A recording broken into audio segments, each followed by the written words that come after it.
Welcome to our 91st podcast for Thanks for Your Service. Our focus is on historical topics relating to the Australian military. You can find us on Facebook, X and YouTube. Just search for Thanks for Your Service. And our website is www.thanksforyourservice.net. You can also email us at info@thanksforyourservice.net. Dr. Daryl Moran joins us to talk about his latest book, First to Serve and Sacrifice, Stories of Australians in the Boer War in Their Own Words. Joining us on the line from Melbourne is Dr. Daryl Moran. Daryl, would it be fair to describe yourself these days as a full-time author, or does it just seem like that? That's an excellent question. I'm delighted that, having been a school teacher and educator for 100,000 years, it seemed like, that I'm at a stage where I've almost discovered a second career. And so the book that we'll talk about today is my fourth book. Another two are finished and as well. So yes, I guess full-time author is really an apt description. So your new book and your latest book is titled First to Serve and Sacrifice, Stories of Australians in the Boer War in Their Own Words. Can you tell us first about the title? Did you come up with that title? Yes, I did. So I've had long connections with Caulfield Grammar School in Melbourne. And the title relates to the fact that these were the first ex-students of the school who signed up for military service, went off to the Boer War. Sadly, 7 of the 28 who enlisted didn't return.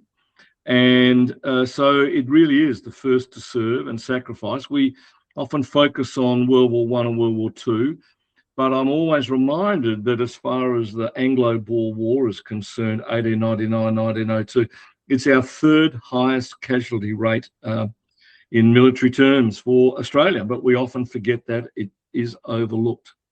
You've just launched the book, and you can tell us about the launch, because as you've just said, there is a link to Caulfield Grammar. So please tell us about where it was launched and how you launched it. Yeah, look, thank you. So the school very kindly, with the Grammarians Association, the alumni, funded the publication of the book because they saw it as an important part of the school's history and heritage. And so the launch was held at the school, lovely morning tea, 30 people or so in attendance. But there are a couple of interesting moments that happened with that. So the very first Caulfield grammarian killed in war was Trooper Tom Stock, and he came from the Victorian Mounted Rifles, but he'd been came from the Western District. So he was killed in action in February 1900.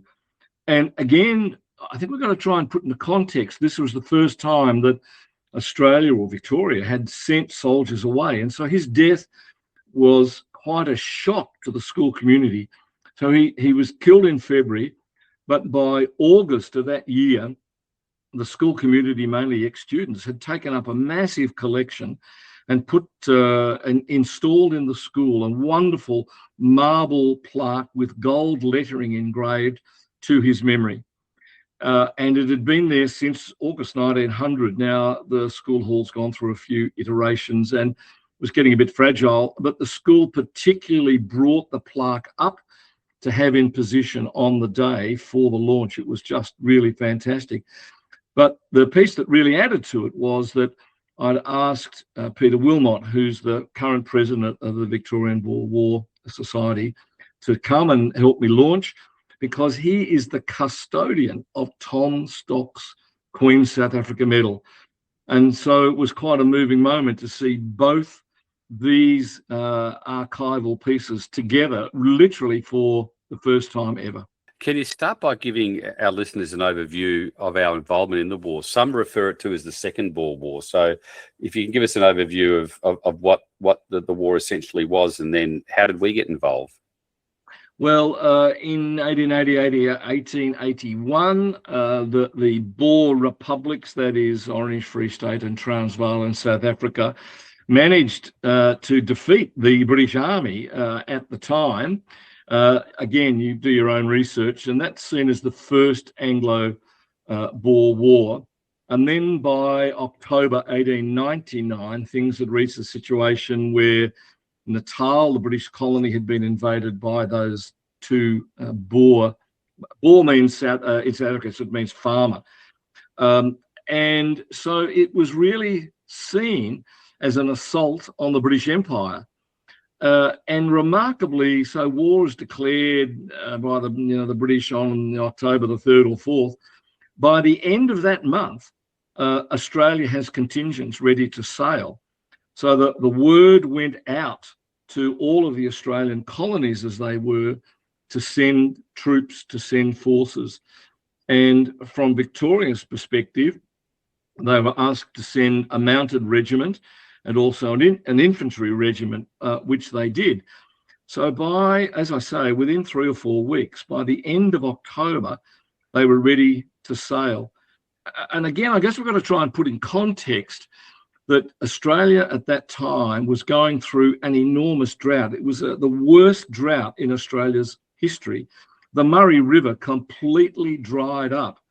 And that meant that landowners, farmers were, bereft. There was no income. And so a lot of these men, their employment was in jeopardy. So going off to war was seen as a great way of not only getting free travel, but also to get some sort of employment. So Victoria sent a mounted regiment and also an infantry regiment. And there are photographs of the day in October 1899 when they sailed away in the main streets of Melbourne, where there were, the newspapers estimated, 250,000 Melburnians lined the streets at a time when Melbourne's population was just over 450,000. This was the biggest event because these men were off to defend the honour of the empire, and it was seen as a chance for, I guess, Australia and Victoria to really support the motherland in that way. Quite a remarkable event. And of course, all the other colonies sent them as well, and were very proud to do so. There was enormous competition to enlist. They were only supposed to be over 21 and unmarried. Well, unbelievably, a number of, I know you're going to find it hard to believe that Australians would lie about their age, David, but they did and managed to finagle their way into various units. The basic term of enlistment was for 1 year. You did 1 year's service and then you came back. But many served, did 2 terms. Can you give us an idea? Like the book is very centred on the contribution of the Caulfield grammarians. Yeah, Caulfield grammarians. Simply to put that context in place, it really could have been reflective of any school in Australia. It was just that I had access to archival material. Again, the Australians were well suited to the war in South Africa because the British had lots of infantry troops, which were great if you've got, we're digging trenches and we're firing at each other. But the Boer were on horseback and ran rings around the British Army, particularly in the first 3 months. And so the Australians, where horses were part of the way of life, really became invaluable on the velds, the plains of South Africa. We started our contribution to the Boer War as separate states, so the colonies sending their military units. And obviously towards the end of the war, we were then the Commonwealth of Australia. So did the unit composition change much because we became a federation? Towards the end of the war, there was formed the Australian Commonwealth Horse, and they were the first, if you like, Australian official government formations. But I think in reality, most of them were paid for by the states simply because the Commonwealth government hadn't had time to get everything up and going in the way that they should have. So there was a little bit of overlap. Some of the Commonwealth Horse saw action in early 1902. Others were still on the high seas and saw no action because by May 1902, the war was over. And what led you to write the book? Well, I'd worked at Caulfield for a number of years. At one stage, I was looking after their archives, doing all sorts of other executive things too. And we came into contact with someone from Scotch College who was researching one of their Boer War casualties. Turns out he was the same guy at Caulfield, so he'd gone from one school to another. And that really piqued my interest. I started to do some research And then I started to compile individual dossiers on some of these soldiers. And I could only find 9. So I'm talking in the 1990s. I found 9 and got some information and then put it all to one side. And in the last 7 or 8 years, my interest has revived. And of course, with the wonders of the internet, researching becomes unbelievably broad in a way that there wasn't before. So I was able to get a hold of the Caulfield Grammar rolls for the time. And between 1881 and 1901, about 700 students made their way through. I then cross-referenced that with the enlistment rolls. I ended up with 28 students that I'd uncovered and found, and took it from there. The more I researched individual lives, the more I found more and more material available. And although time has passed in terms of researching topics that go back many, many years, but it's become easier to research through the internet. And you've just spoke about researching it. How did you go about, well, what changed in terms of your ability to research the content of this book? Yeah. Well, thanks to the work of others, virtually every Australian soldier who served in the Boer War has been identified, listed, named, and there are enormous databases, Boer War data, for example, that list every single one of them.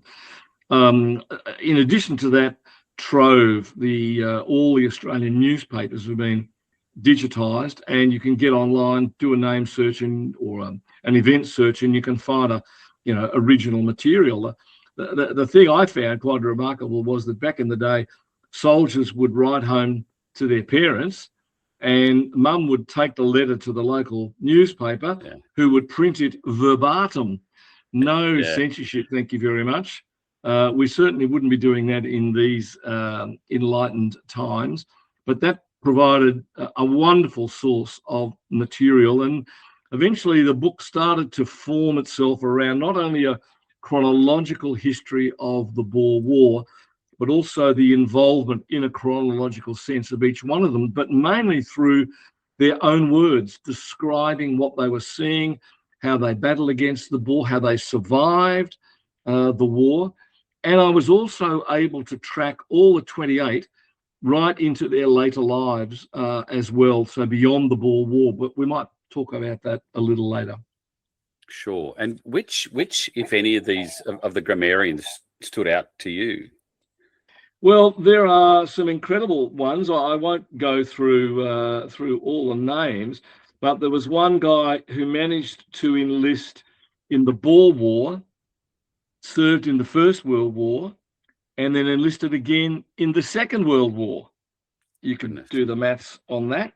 There was another guy who ended up in Japan working for the British Embassy, who founded Australian rules football in Japan in 1910, having set up a league and translated the rules into Japanese. Quite an unbelievable story. There are some who went on to serve in World War one who sadly lost his life in the Battle of the Neck, which is noted in, of course, the famous film Gallipoli, and the moment of his death is shown there as his part of the third charge. Others served in the British Army. I think the thing I found is that all of them, in one way, shape, or form, were affected by their Boer War service. There were at least 5 or 6 who were wounded. We're not just talking, a little grazed and put a band-aid on. Some of them were very serious head wounds that affected them for the rest of their lives.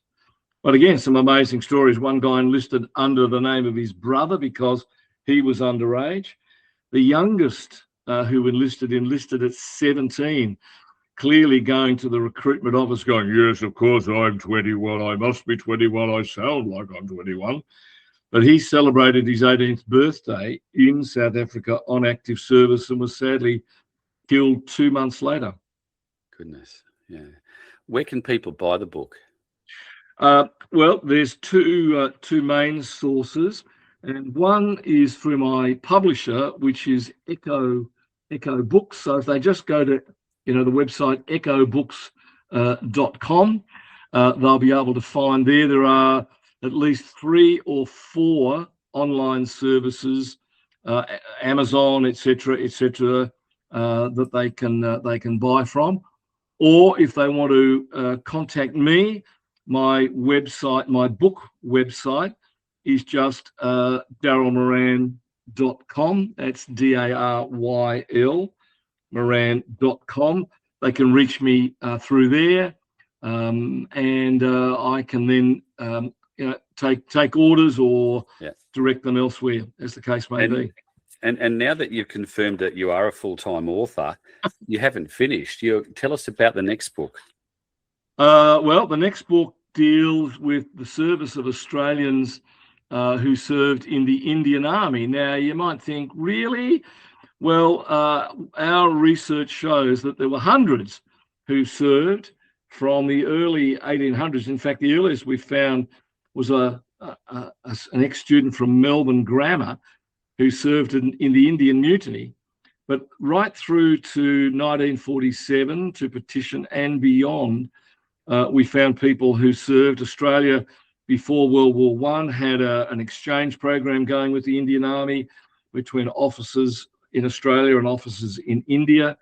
And it again, an amazing story. Australians commanding Indian troops in the Italian campaign of World War II.